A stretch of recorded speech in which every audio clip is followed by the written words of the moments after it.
Hello mga ka-road trips! Dito naman tayo sa food trips.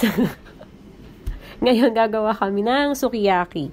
From our place, pumunta kami sa Gifu. Then minute namin yung aming pinsan or cousin.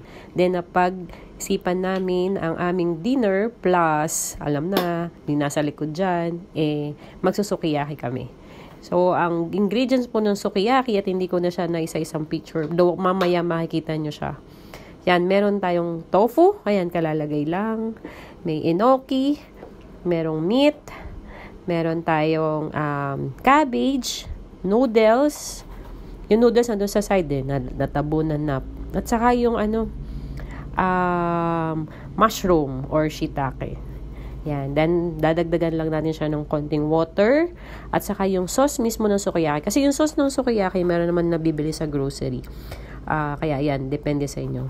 Yan, 'di ba? So, yan din ang trip namin mamaya. Kaya, ang sarap niyan. Lalo na pag may mainit na sabaw. Naubos na yung sauce namin. Pero, tama lang yan.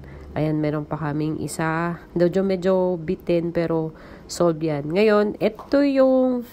Kung mapapansin nyo, yan, yung mga meat na yan, ayan, yung tofu, yung noodles, yung meat na yan, maninipis ang slice niyan, para kahit konting kulo lang siya, luto na siya.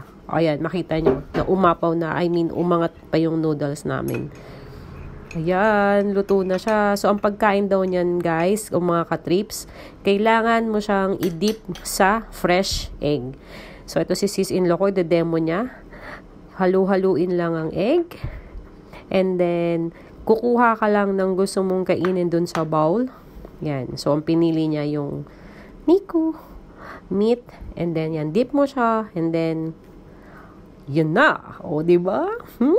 Oishi, sarap. So, kuha na, kain na guys. Thank you.